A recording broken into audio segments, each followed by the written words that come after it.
Shane, Hewitt, and the Night Shift. The Night Shift.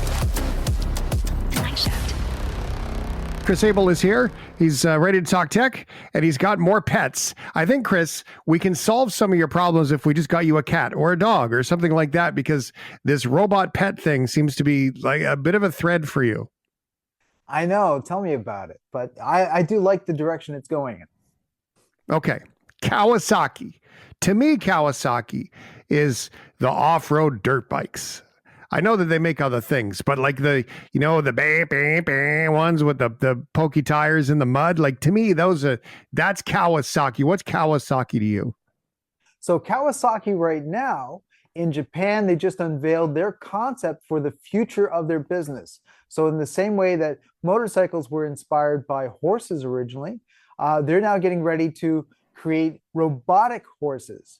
And so they just unveiled a concept called Corleo, and it is a robot horse. It's a large robot with 4 legs. You ride it like you would a horse. You get on its back. There's stirrups that you put your feet into. And then as it walks around, you sort of sit back in the saddle, as it were. But then as it starts to run, you lean forward. And leaning forward is kind of like riding a motorcycle.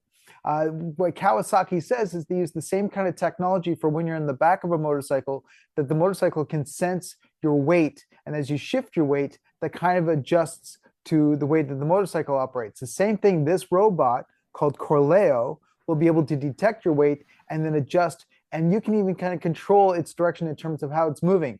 What's awesome in terms of the demonstration videos that we've seen is that this is a robot that as it runs, it doesn't just canter, but kind of like a wolf or a tiger, its paws can grip the terrain and it can really pull itself and move forward and can climb. It can go up steep mountain trails. It can go bounding across creeks and rivers. It can even jump across small little, I'm not going to say chasms, but sort of areas where there's a drop and this allows you to get across. It looks amazing. Now, Kawasaki is very clear to say this is just a concept, much like a concept car or vehicle. They say, and they estimate that perhaps they might have it ready by 2050 if you're looking for a specific date when you might be able to buy it. But what we've seen based on the videos that they're showcasing, this looks really amazing. And there's clearly a lot of thought they've put into it. I think there's good reason to be excited about what might lie ahead. This is, it is cool. And will you be sharing, can you share on your Twitter the pictures that you sent, the AI renderings of what this looks like? I'll give all the details and all the video. Watch. I mean, it's just astonishing. I love that they have a shot that shows the point of view of what it's like to be riding one, where you're looking out over the head of this beautiful robot, and you can actually see it jump over the terrain. This isn't a robot that just happens to look like a horse, which I've seen those kinds of demonstrations before. No, this is something that actually moves, that has that same functionality. It's very exciting. It's cool stuff. Okay, real Kris Abel, Krisabel,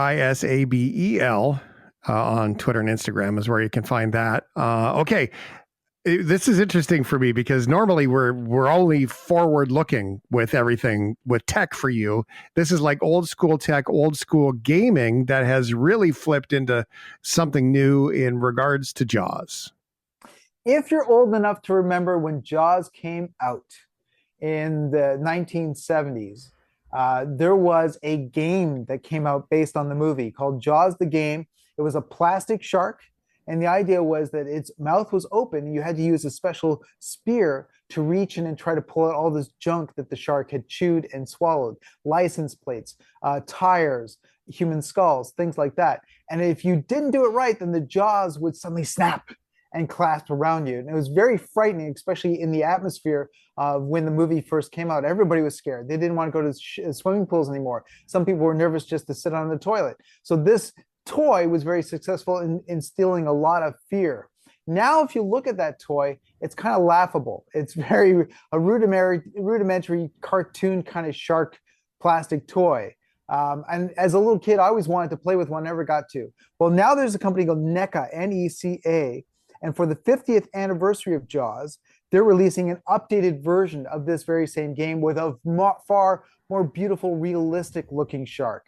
I mean, a shark that does match the fearsome spectacle of the shark in the movie Jaws, but also is anatomically correct. It's got the dorsal, the pelvic fins, even the male claspers on it.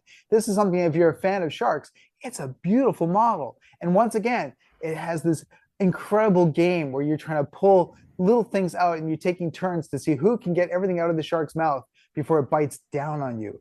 I believe we have a clip from the original 1975 commercial, which kind of speaks to just the element of fear that it really taps into.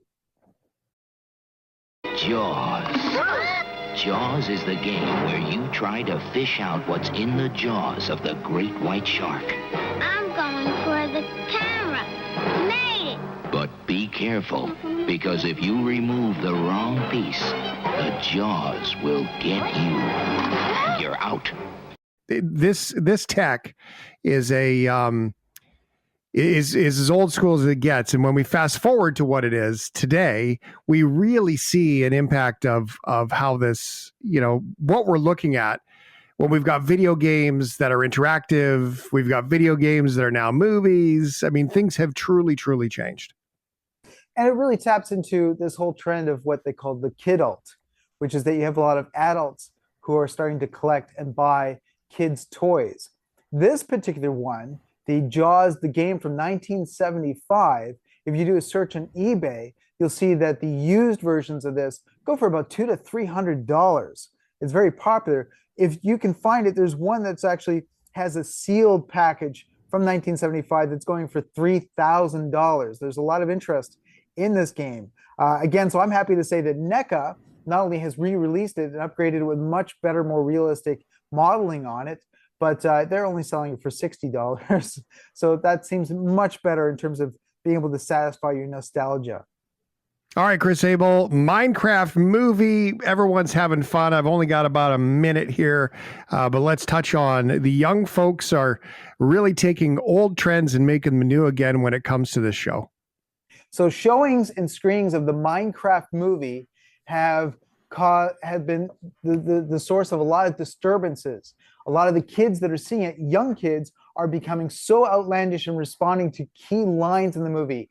The chicken jockey is a character that's very popular. The line, "My name is Steve," is another one. The kids are so responding to it, kind of like an old Rocky Horror Picture Show, that theaters have had to bring in sometimes police to respond to the amount of mayhem that's happening.